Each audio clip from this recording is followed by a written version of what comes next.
was that it was evolved during the late Ordovician to early Silurian period. Aquatic pteridophytes के बारे में हमने आपको बताया था मैक्सी, या याद कर लीजिएगा, या सी मैक याद कर लीजिएगा, Marsilea, Azolla, Ceratopteris, Salvinia and Isoetes. Heterosporous pteridophytes जो थे उनमें आपका आता है Selaginella, Isoetes, Salvinia, Marsilea, Azolla. ये सब हेट्रोस्पोरस आपके हैं। ठीक है, ये सब कैसे थे आपके? हेट्रोस्पोरस थे। कुछ टेरिडोफाइट्स के डायग्राम यहाँ पर जो है मेंशन है। इन डायग्राम्स को आपको याद करना होगा, देखना होगा कि भाई कौन सा डायग्राम है, क्योंकि आपके एग्जाम में, नीट एग्जाम में डायरेक्टली आपका डायग्राम मेंशन कर दिया जाएगा और आपसे पूछ लिया जाएगा ये ब्रायोफाइट है या टेरिडोफाइट है, या इस प्लांट का नाम क्या है, या आपसे पूछेगा प्लांट ये है तो आप बताइए किस जो है फाइलम से बिलोंग करता है। तो आप यहाँ पर देख रहे हो, ये वाला आपको जो दिख रहा है ये सिलेजिनेला है, ये वाला जो दिख रहा है ये आपका इक्विसिटम है, ये वाला जो दिख रहा है ये फर्न है। जनरली ये हमको चारों तरफ देखने को मिल जाता है। और ये जो है एक्वेटिक है, इसको हम क्या बोलते हैं बेटा? सेल्विनिया कहते हैं। Is it clear? यहाँ पर ये बात आपको समझ में होगी। हमने इसके बारे में पूरी डिटेल इसके बारे में हम लोगों ने पढ़ ली थी, और थोड़ा सा हम लिखने की बात करते हैं। ठीक है, यहाँ पर आपका जो टेरिडोफाइट होगा, ध्यान से समझिएगा। हमारे पास जो टेरिडोफाइट्स हैं, आप नोट्स बनाते हुए चलिए।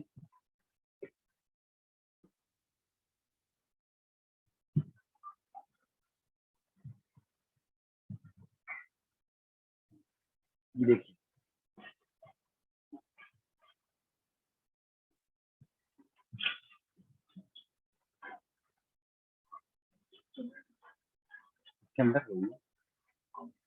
देखो बेटा, हमने बताया कि इनको reptiles of the plant kingdom कहा जाता है। They are reptiles of the plant kingdom,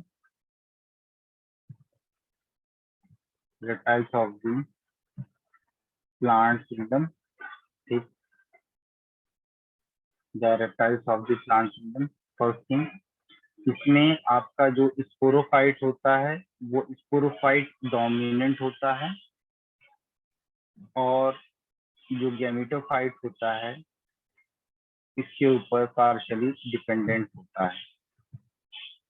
ठीक है, स्पोरोफाइट क्या है बेटा? डोमिनेंट है। ये पॉइंट्स हैं आपको याद करने वाले। स्पोरोफाइट आपका डोमिनेंट है। गैमेटोफाइट जो होता है इनकॉन्स्पिकुअस होता है, इनकॉन्स्पिकुअस होता है, इनकॉन्स्पिकुअस होता है। ठीक है, स्पोरोफाइट आपका जो होगा ये स्पोर प्रोड्यूसिंग है बेटा। These are the spore producing. ठीक है, और गैमेटोफाइट आपका क्या होता है? फोटोसिंथेटिक होता है। ठीक है, और ये कैसा होता है? इसकी बॉडी थायराइड होती है, इसीलिए इसको हम बोलते हैं प्रोथैलम। ठीक, अब यहाँ पर जो स्पोर प्रोड्यूसिंग होता है ये आपके 2N होते हैं। इनका स्पोर क्या होता है बेटा? 2N होता है। ठीक है, अब ये स्पोर जहाँ पर बनते हैं वो जगह होती है लीफ की, और ये लीफ किसका होता है? गैमेटोफाइट का होता है। तो आप कह सकते हैं leaf compactly arranged, leaf compactly arranged, leaf इसका कॉम्पैक्टली अरेंज होता है। अगर कॉम्पैक्टली अरेंज होता है लीफ, तब हम इसको बोलते हैं बेटा स्ट्रोबिलस। क्या बोलते हैं? स्ट्रोबिलस, या इसी को हम बोलते हैं कोन। और इसका एग्जाम्पल है बेस्ट सिलेजिनेला। इसका एग्जाम्पल क्या है? सिलेजिनेला। दूसरी तरफ जो स्पोर है, जिस लीफ पर ये बनेगा उस लीफ को हम क्या बोलेंगे बेटा? स्पोरोफिल कहेंगे। और ये स्पोरोफिल आपके दो टाइप के होते हैं। जिस लीफ के अंदर, जिस स्पोरोफिल के अंदर जो है मेल गैमीट बनेगा उस लीफ को हम बोलेंगे माइक्रोस्पोरोफिल। क्या बोलेंगे उसको? माइक्रोस्पोरोफिल। और जिस लीफ के अंदर फीमेल गैमीट बनेगा उसको हम बोलेंगे मैक्रोस्पोरोफिल। मैक्रोस्पोरोफिल। ठीक है, माइक्रोस्पोरोफिल जिसमें पाया जाता है उसका एग्जांपल है आपका सिलेजिनेला, सिलेजिनेला। और माइक्रोस्पोरोफिल जिसमें पाया जाएगा उसका एग्जांपल है फर्न। इसका एग्जाम्पल है फर्न। ठीक है,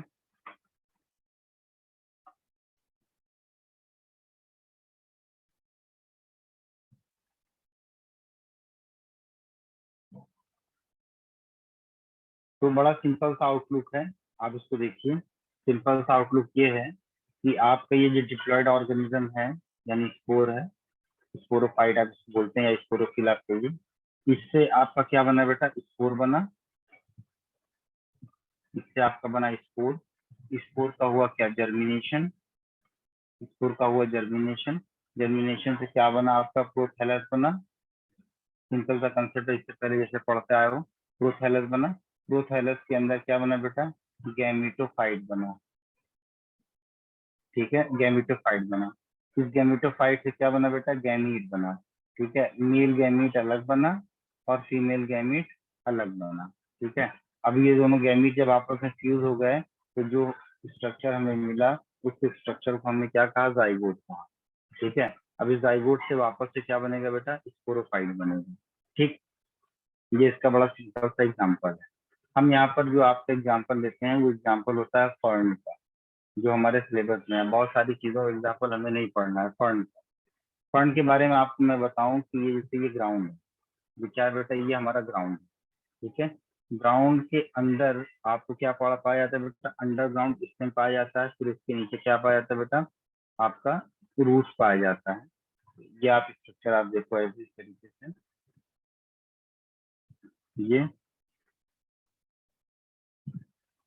तो इसके ऊपर आपको स्केल्स दिखाई पड़ती है। स्केल्स इसके ऊपर ऐसी तरीके से दिखाई पड़ती है। इस स्केल्स को हम क्या बोलते हैं मालूम है? इन स्केल्स को हम बोलते हैं रेमेंटा। रेमेंटा। और ये पूरे स्ट्रक्चर को हम बोलते हैं अंडरग्राउंड स्टेम। अंडरग्राउंड स्टेम इसके अंदर होता है। इस अंडरग्राउंड स्टेम को हम कहते हैं राइजोम। ठीक है, और ये रेमेंटा है, रेमेंटा जो है राइजोम के ऊपर ही स्केल के फॉर्म में पाया जाता है। तो rhizome has scale and these scales is known as the ramenta. These scales is known as the ramenta. उसके बाद यहाँ पर ऊपर की तरफ जब हम जाएंगे तो यहाँ पर आपको लीफ मिलेगा ये। और ये जो होता है लीफ हमारा, इसका जो मेन पार्ट होता है इसको हम फ्रॉन्ड कहते हैं। एक्चुअल में ये जो कंप्लीट स्ट्रक्चर होता है ऊपर वाला, इसको हम बोलते हैं फ्रॉन्ड।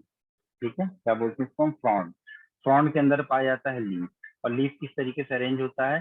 पिनेटली कंपाउंड लीफ होता है। ठीक है, पिनेटली कंपाउंड मतलब इस तरीके से, इस तरीके से लीफ होता है पिनेटली कंपाउंड। और फिर टर्मिनल लीफ भी आपको पाई जाएगी। दूसरी इंपॉर्टेंट बात यह है कि यहाँ पर कुछ लीफ ऐसी होती है जो अपने आप को ट्विस्टेड कर लेती हैं, सर्कुलर कर लेती हैं इस तरीके से। और इसके अंदर भी जो है ये लीफ ऐसे पाई जाती है। ठीक, तो फ्रॉन्ड है, फ्रॉन्ड के अंदर ये जो लीफ है, लीफ आपका कैसा है बेटा? लीफ आपका है पिनेटली कंपाउंड। लीफ आपका है पिनेटली कंपाउंड। हमारा लीफ है पिनेटली कंपाउंड। जल्दी से लिख लेते हैं।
हो गया बच्चे?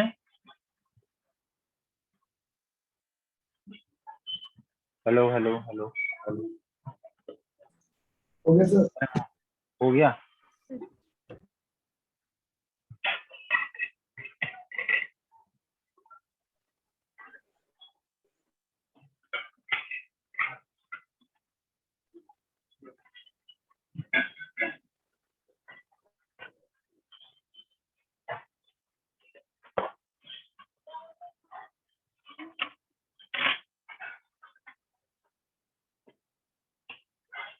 देखो बेटा आगे, इनका जो रिप्रोडक्टिव स्टेज होता है, इनका जो रिप्रोडक्टिव स्टेज है, ये reproductive stage lower part of leaf में पाया जाता है, या कह सकते हैं कि लोअर पार्ट ऑफ लीफ, ठीक है, लीफ अटेन सोराई, अटेन सोराई, SORI सोराई। मान लीजिए कि ये आपकी लोअर पार्ट ऑफ लीफ है, ये लोअर पार्ट है लीफ का, मान लीजिए ये लोअर पार्ट ऑफ लीफ है, इसके नीचे पाया जाएगा सोराई।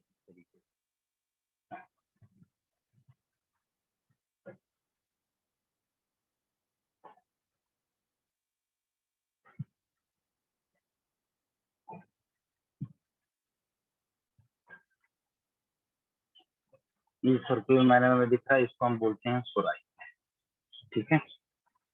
अब इस सुराई को अगर थोड़ा सा हम इलेबोरेट करें, इस सुराई को हम थोड़ा सा इलेबोरेट करके देखें अगर यहाँ, ठीक है, इसको हम इलेबोरेट करके देखें तो हमें कुछ इस तरीके से दिखाई पड़ेगा। ये हम जानते हैं कैसे, देखिए ये डायग्राम बनाइए हमारे साथ।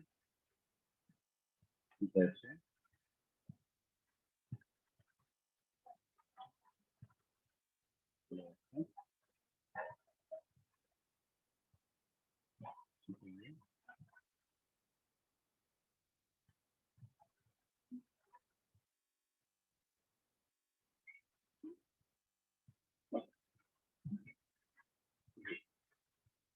ठीक, ये लोअर पार्ट ऑफ लीफ हो गया। ये सुराई का स्ट्रक्चर इस तरीके से। नीचे की तरफ वाला जो पार्ट है, इस नीचे की तरफ वाले पार्ट को हम बोलते हैं इंडूसियम, तो हम बोलते हैं बेटा इंडूसियम, क्या कहते हैं इसको हम, इंडूसियम, ठीक। और यहाँ पर इसके अंदर ऊपर वाला पार्ट आप देख रहे हो, अपर एपिडर्मिस का ऊपर में अंदर की तरफ आपको दिखता है इस तरीके से स्टॉक,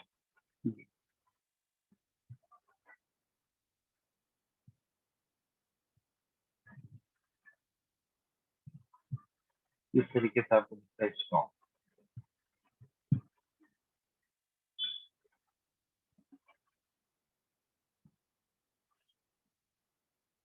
ये देखते हैं जी, ठीक। ये जो पॉइंट है, this point is known as the stalk and this one is known as the capsule. Capsule या इसको हम बोलते हैं स्पोरेंजिया, क्या बोलते हैं इसको हम, स्पोरेंजिया, ठीक है, स्पोरेंजिया। एक सिंगल स्ट्रक्चर को हम कहते हैं सोरस, क्या बोलेंगे हम इसको, सोरस। ये डायग्राम देख लिया आपने। इसके बाद जो आपको दिखाई पड़ता है, हम एक सिंगल सोरस का स्ट्रक्चर बना करके आपको देखेंगे। तो सोरस के स्ट्रक्चर में कुछ इस तरीके से आपको दिखाई पड़ेगा।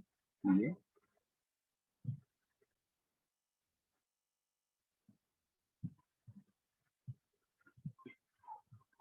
सामने की तरफ आपको कुछ हॉरिजॉन्टल सेल्स दिखाई पड़ेंगे, जहां से रप्चरिंग होती है, और रप्चरिंग होने के बाद इसके अंदर के स्पोर्स जो होते हैं वो बेटा बाहर निकलते हैं, ठीक है। इसके अंदर के स्पोर्स यहाँ से बाहर निकलते हैं।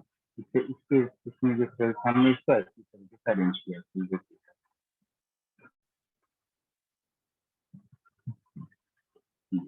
इसके बाद जो सेल्स है आपके इस तरीके से अरेंजमेंट में,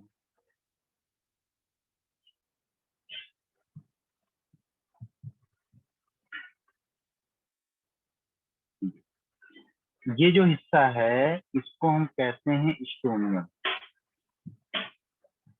और ये जो स्टोमियम होता है वो होता है थिन।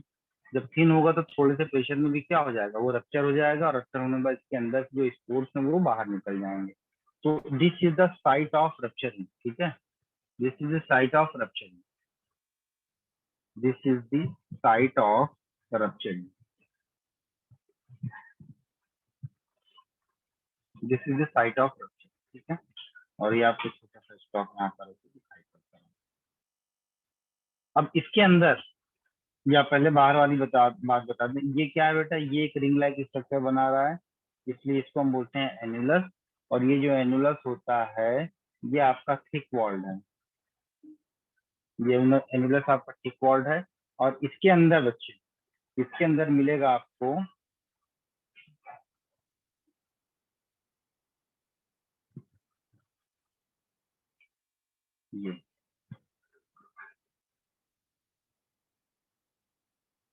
ये जो आपको दिख रहा है इसको हम बोलते हैं स्पोर मदर सेल, ठीक है, इसको हम कहते हैं स्पोर मदर। ये आपका है spore mother cell, this is the SMC, spore mother cell, ठीक, spore mother cell. Spore mother cell है तो ऑब्वियस सी बात है इसके अंदर क्या बनेगा बेटा, स्पोर्स बनेंगे। तो अब ये जो हमारे स्पोर्स होते हैं, ध्यान से समझिएगा, स्पोर्स होते हैं दो टाइप के होते हैं। एक तो वो स्पोर जो बिल्कुल आइडेंटिकल होते हैं, कैसे होते हैं, आइडेंटिकल होते हैं। और एक ऐसे स्पोर्स होते हैं जो आइडेंटिकल नहीं होते। जो आइडेंटिकल होते हैं उनको हम होमोस्पोरस कहते हैं, मोस्टली ये पाए जाते हैं, होमोस्पोरस होते हैं और ये मोस्टली पाए जाते हैं। और जो दूसरा होता है उसको हम बोलते हैं हेट्रोस्पोरस बच्चे,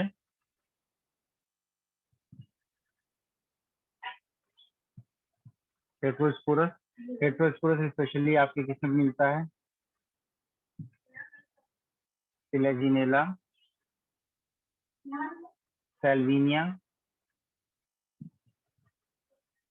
फिलेजिनेला, सेल्विनिया, इनमें आपको क्या मिलता है बेटा, हेट्रोस्पोरस आपको मिलते हैं, ठीक है।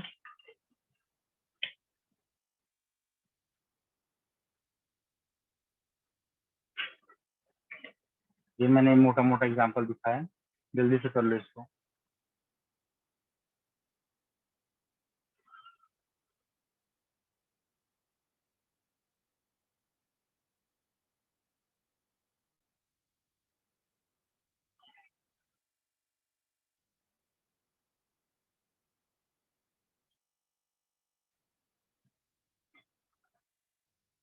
सर थोड़ा सा पीछे रह गया है।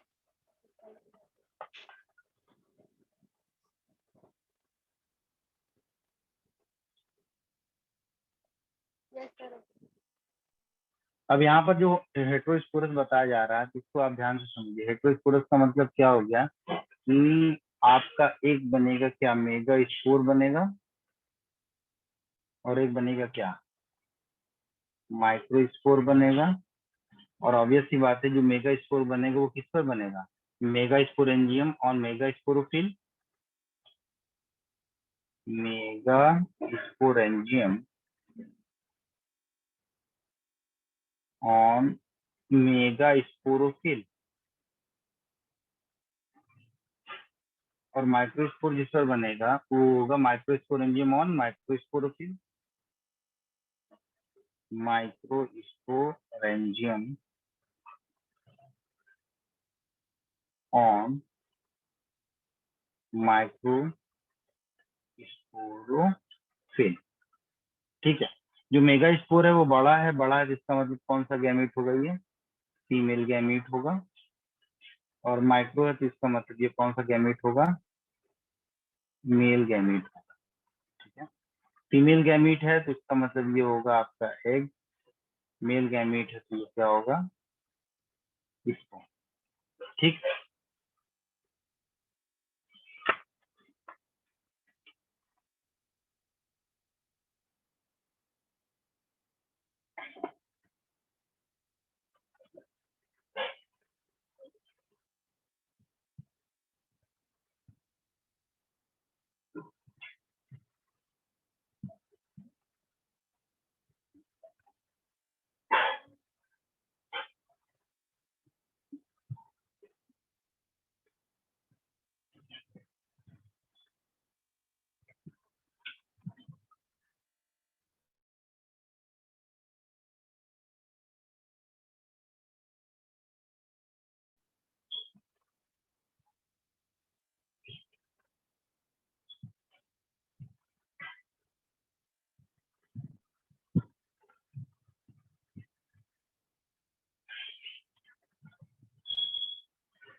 हो गया? Yes sir. देखो यहाँ पर हम फंड की बात कर रहे थे, तो फंड के अंदर जैसे आपका है, मान लीजिए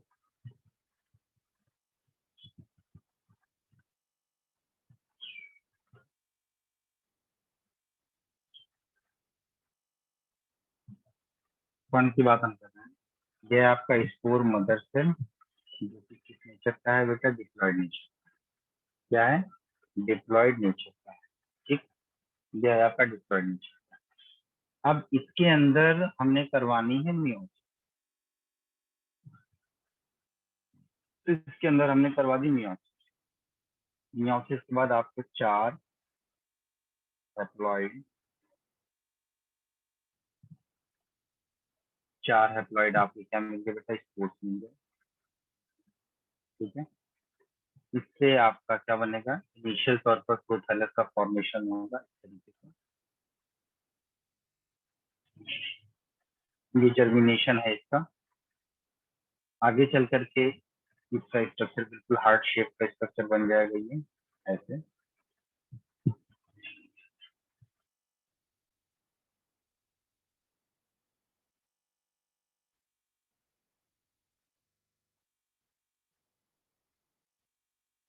ऐसे हार्ट शेप का स्ट्रक्चर है। इस हार्ट शेप के स्ट्रक्चर में जो ऊपर आपका पॉइंटेड एंड दिखाई पड़ रहा है, ये opening, this is known as the apical. जो डिप्रेशन है उसको हम बोलते हैं notch. This is the apical notch. इसके बाद यहाँ पर नीचे की तरफ आपको दिखाई पड़ेगा ये राइजोइड। ठीक है, इस राइजोइड के बीच में, जहाँ से ये ओरिजिनेट हुआ है, इनके बीच बीच में आपको दिखाई पड़ेगा एंथीरिडियम।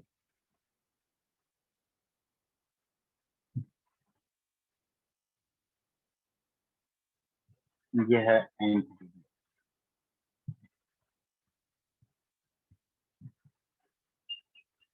ये एंथीरिडियम। और ऊपर की तरफ हमें दिखाई पड़ेगा आर्चिडियम। इसका मतलब ये क्या हो गया आपका? बाइसेक्सुअल होगा कि नहीं?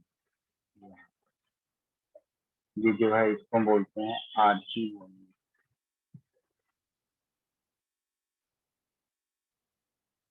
ये आपका आर्चिडियम है, आर्चिडियम। ठीक है, this is known as the rhizoid. और ये जो राइजोइड होता है आपका यूनिसेलुलर होता है।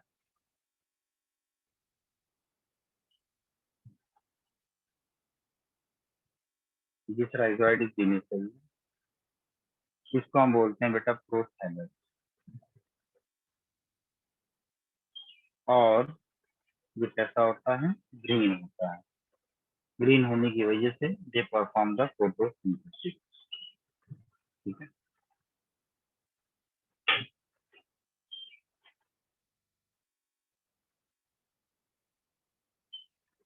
यहाँ पर हम आपको एंथीरिडियम के बारे में थोड़ा बता दें।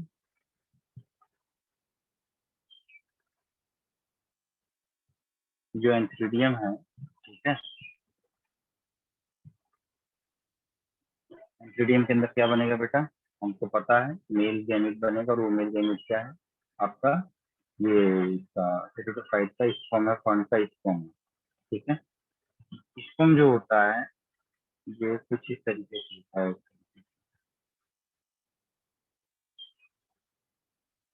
ये टफ टॉप फ्लैजिलाइट के ऊपर यहाँ पर पाई जाती हैं, कुछ यहाँ पर पाई जाती हैं। यहाँ पर आपका क्या होता है? इसमें रिजर्व फूड मटेरियल होता है। ठीक है, क्या होता है? Reserve food material. एंथीरिडियम जो होता है ये आपके सिलेबस में नहीं है, बस थोड़ा सा जान लीजिए। ये एंथीरिडियम होता है, इसका एक जो है ये बेसल सेल्स होते हैं, इसके साथ लगा हुआ है यहाँ पर इस तरीके से। ये बेसल सेल्स ऐसे होते हैं। इसके बाद एक रिंग सेल होता है इसके ऊपर। ये वैसे रिंग सेल होता है। और इस रिंग सेल के ऊपर यहाँ पर एक लिड सेल होता है, लिड। ये लिड सेल, तो ये आपका बेसल सेल है। ये आपका रिंग सेल है और ये जो है आपका लीड सेल। ये क्या करता है ना, लीड ऐसे बंद होता है, फिर ऐसे जैसे ओपन होता है वैसे इसके अंदर से इसको बाहर निकल जाता है। ये इतनी छोटी सी बात है इसके बारे में, और आपको मैं आगे लेकर चलता हूँ। जब भी हम कभी आर्ची वूमिंग की बात करते हैं, तो जैसे प्रीवियसली हमने पढ़ा था कि इसमें कैनाल सेल होती है, वेंटर होता है, वैसे यहाँ पर भी होता है। इस तरीके से वेंटर आपको दिखाई पड़ेगा। ये आपको नेक दिखाई पड़ेगा। नेक, इस नेक के अंदर 4 कैनाल सेल्स आपको दिखाई पड़ेंगे, 1 2 3 और ये 4 कैनाल सेल्स।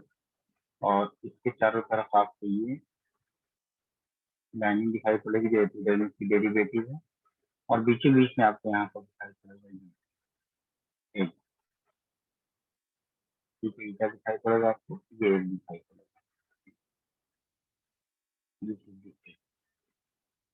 ये जो स्ट्रक्चर है, this is known as the venter, this is known as the neck, and these are the canal cells, these are the canal cells, this is the egg, this is the egg। ठीक है, ये इतनी कहानी इसकी होती है।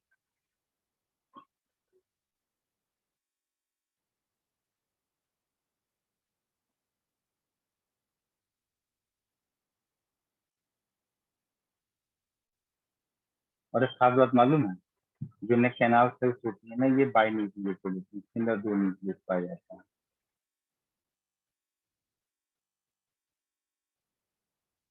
By nucleated.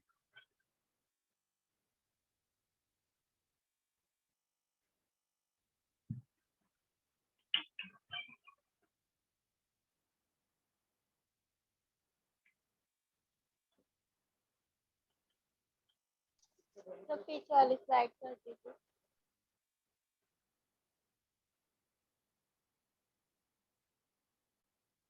आपके लिए होमवर्क एक छोटा सा ये है कि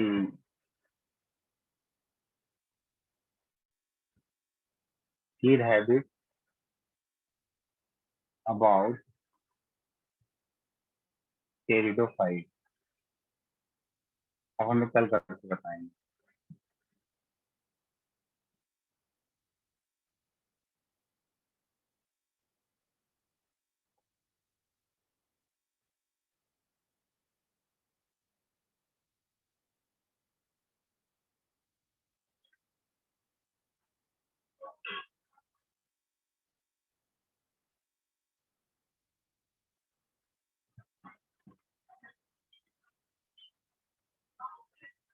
ये सर हो गया।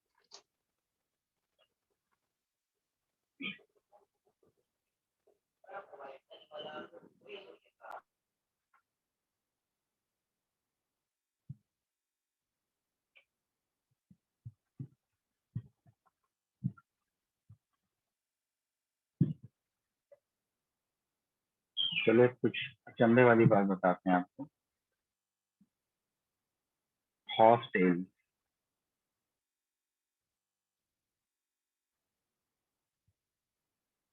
इस हॉस्टेल को हम बोलते हैं इक्विसिटम।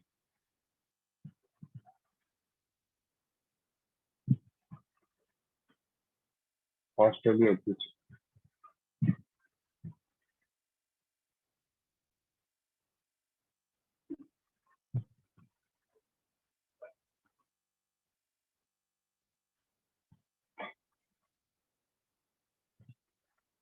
रेस्टिंग नॉइज समझते हो क्या होता है रेस्टिंग नॉइज? एनीबॉडी? क्या होता है रेस्टिंग नॉइज? बोलो। इस तरीके की आवाज निकलना, ठीक है। तो हॉस्टेल जो होता है ना, उनकी स्टेम जब आपस में रगड़ खाते हैं तो रेस्टिंग नॉइज निकलती है, इसीलिए इसको हम बोलते हैं स्कोरिंग रश, ठीक है। जिसके जब स्टेम आपस में रब करते हैं, when stems are rubbed together, rubbed together, क्या निकलता है, इनके अंदर से एक रैपिंग नॉइस निकलता है।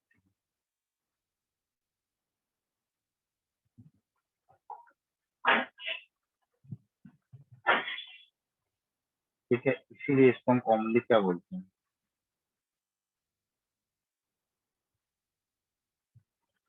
कॉमनली कॉल्ड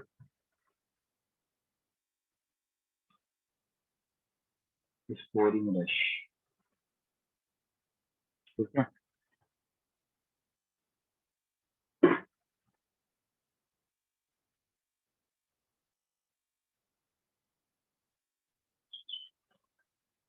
तो बच्चे ये आपका टेरिडोफाइट फिनिश हुआ है। अब अगली जो बात हमारी होगी वो होगी जिम्नोस्पर्मा की, जिम्नोस्पर्म की। ठीक है, जिम्नोस्पर्म में क्या कहा जा रहा है इसके बारे में हम लोग कल भी और डिटेल पढ़ेंगे, आज भी पढ़ेंगे। और आप लोग थोड़ा सा अपने आसपास जो जिम्नोस्पर्म के थोड़ा सा देख करके आइए। ठीक है, तो what about the gymno, gymno मतलब क्या होता है, नेकेड। जिम्नोस का मतलब होता है नेकेड, स्पर्मा मतलब सीड।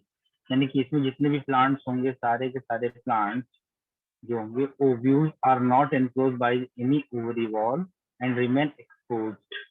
ओवरी वॉल नहीं होता है और जो ओव्यूल होता है वो एक्सपोज्ड होता है, both before and after fertilization, fertilization से पहले और फर्टिलाइजेशन के बाद। ठीक है, the seeds that develop post fertilization are not covered, are naked. Gymnosperm include medium sized trees or tall trees and shrubs.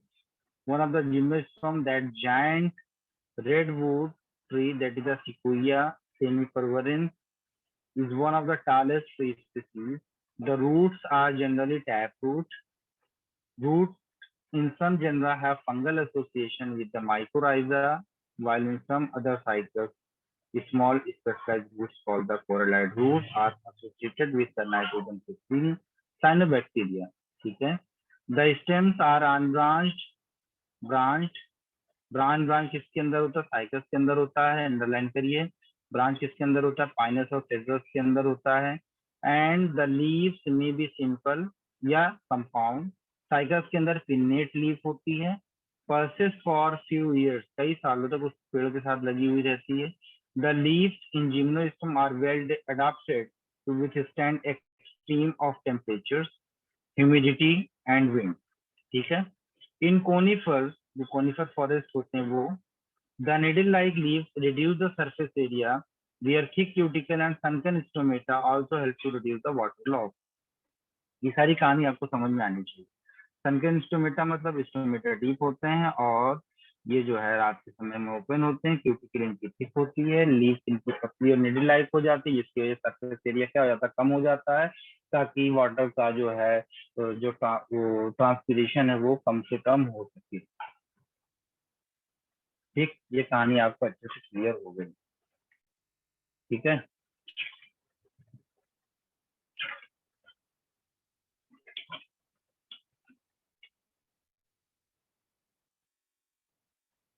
पहली चीज जिम्नोस्पर्म आपने देखा, इनका कॉमन कैरेक्टर्स भी आप देखिए। पहली चीज ये है कि आपके ये आपके हैं जीरो फिटिक नेचर के, मतलब ये डिजर्ट कंडीशन में बहुत अच्छे से ये अडाप्ट कर चुके हैं। दूसरा, phanerogams without ovary, phanerogams without ovary. ठीक है, इनके अंदर ओव्यूल जो होता है वो सेसाइल होता है, sessile ovule, that is there is no placenta,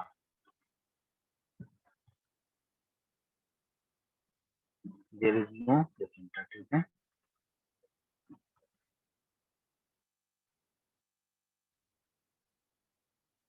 and the gymnosperms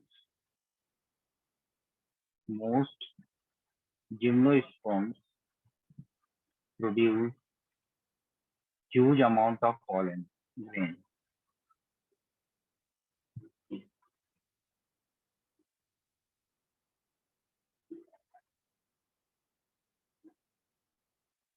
Huge amount of pollen grain, या पोलन आप लिखते ज्यादा अच्छा है, पोलन।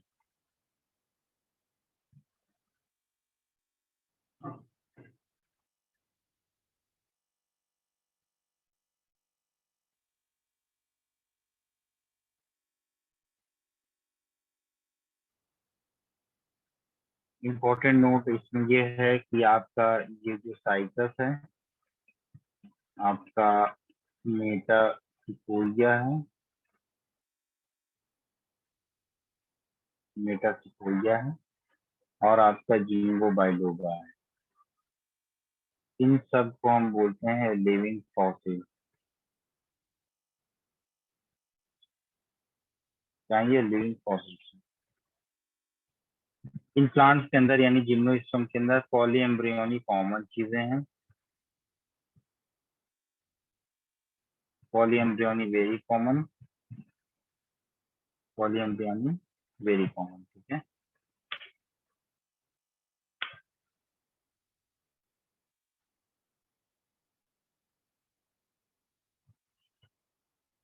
देखो यहाँ पे क्या दिख रहा है, साइटस, फाइनस और जिंगो, तीन पार्ट प्लांट आपको दिख रहे हैं। आपने ये भी खुद देखा होगा अच्छे से, ये भी खुद देखा होगा, है ना, सब देखा होगा आपने, ठीक है। तो कल हम जिम्नोस्पर्म पढ़ सकते हैं, एंजियोस्पर्म शुरू करेंगे। बाय।